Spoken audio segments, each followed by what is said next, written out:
அனைவருக்கும் வணக்கம். நான் உங்க குடும்ப தலைவி. இன்னைக்கு சண்டே 14th செப்டம்பர். இன்னைக்கு என்ன ஆர்டர்னு பார்த்தீங்கன்னா, சாம்பார் சாதம், தயிர் சாதம், பீட்ரூட் பட்டாணி பொரியல், சப்பாத்தி, உருளைக்கிழங்கு, பட்டாணி பட்டாணி தொக்கு, அதுக்கப்புறம் கேசரி, அப்பளம், ஊறுகாய் இதெல்லாம் ரெடி பண்ணியாச்சு. இன்னைக்கு ஒரு சின்ன ஒரு கிளிப்பிங்ஸ் தான். இதுக்கு முன்னாடி இருந்த வீடு வந்து நல்ல பெரிய வீடு. அடுப்பு மோட மேலேயே எல்லாத்தையுமே ஸ்டவ் எல்லாம் மேலேயே வச்சு செஞ்சிருவேன். இப்போ வந்திருக்க வீடு ரொம்ப சின்ன வீடு. நான் இன்னும் என்னோட வீடு வீடியோ நான் போடலை. யாருக்கெல்லாம் என்னோட வீடு காட்டுங்க அப்படின்னு சொல்றீங்களோ கமெண்ட் பண்ணுங்க, நான் வீடியோ எடுத்து நான் போடுறேன். இப்போ ஸ்டவ்வையே நாங்கள் கீழே எடுத்து வச்சு தான் நான் இன்னைக்கு ஃபுல்லாக ஆர்டர் செஞ்சேன். கீழே உட்காந்து அம்மா ஒரு பக்கம் சப்பாத்தி திரட்டி கொடுக்குறாங்க, நான் ஒரு பக்கம் உட்காந்து சப்பாத்தி போட்டுட்டு இருந்தேன். ஸோ என்னுடையது 4 அடுப்பு ஸ்டவ் ஒன்று இருக்கும், சிங்கிள் அடுப்பு ஸ்டவ் ஒன்று இருக்கும். ஸோ ரெண்டுமே கீழே வச்சு தான் இன்னைக்கு நான் சமையலே நான் ஆர்டர் செஞ்சு முடித்தேன்.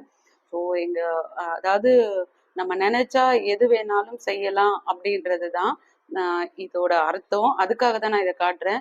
ஐயோ சின்ன வீடா இருக்கே, என்னால் எப்படி செய்ய முடியும்னு சொல்லிட்டு நான் ரொம்ப சங்கடப்பட்டேன். ஆனால் எங்கள் ஹஸ்பண்ட் தான் மோட்டிவேட் பண்ணி இல்லை பண்ணலாம் பண்ணுன்னு சொன்னதுனால நான் உட்காந்து செஞ்சுட்டு இருக்கும்போது அவர் அப்படியே எல்லாத்தையும் வீடியோ எடுத்துட்டாரு. ஸோ கீழே உட்காந்து இங்கே சப்பாத்தி சுட்டுட்டு இருந்தேன், அது சைடில் போய் அப்படி பார்த்து எல்லாத்தையும் எடுத்தாரு. ஸோ நம்ம நினச்சா எது வேணாலும் செய்யலாம் அப்படின்றது தான். இது ஒரு இன்ஸ்பிரேஷனுக்காக நான் இதை சொல்கிறேன். ஸோ எல்லாத்தையும் செஞ்சு முடிச்சாச்சு. வெற்றிகரமாக எல்லாத்தையும் முடிச்சிட்டோம். லாஸ்ட்டாக சப்பாத்தி போட்டோம், அதையும் சீக்கிரமாக முடிச்சிட்டோம். இன்னைக்கு டெலிவரி பார்த்தீங்கன்னா 12 o'clock எல்லாமே ரெடி பண்ணி எடுத்துகிட்டு போய் கீழே நான் வெயிட் பண்ணியாச்சு.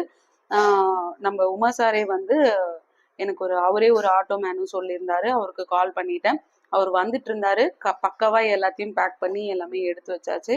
அம்மாவும் இன்னைக்கு ஃபுல்லா ஹெல்ப் பண்ணாங்க. கொஞ்சம் முதுகு ரொம்ப வலிச்சுது. உட்காந்துக்கிட்டே அள்ளி வைக்கிறதும் குனிஞ்சி எடுத்து வைக்கிறதும் ரொம்ப சிரமமா தான் இருந்தது. எனிவே நல்லபடியா முடிச்சாச்சு. கொண்டு போயும் டெலிவரி கொடுத்தாச்சு. அங்க எடுத்து வச்சுட்டு நானும் அங்க இருந்து இன்னைக்கு சீக்கிரமாவே கிளம்பி வீட்டுக்கு வந்துட்டேன். இந்த வீடியோ உங்களுக்கு பிடிச்சிருந்துன்னா கமெண்ட் பண்ணுங்க, லைக் பண்ணுங்க. யாருக்காவது இந்த மாதிரி ஹோம்மேட் ஃபுட்டு தேவைப்பட்டதுன்னா என்னுடைய சேனல்ல கமெண்ட் பண்ணுங்க. கண்டிப்பா நான் நல்லபடியா செஞ்சு கொடுக்குறேன். தேங்க்யூ.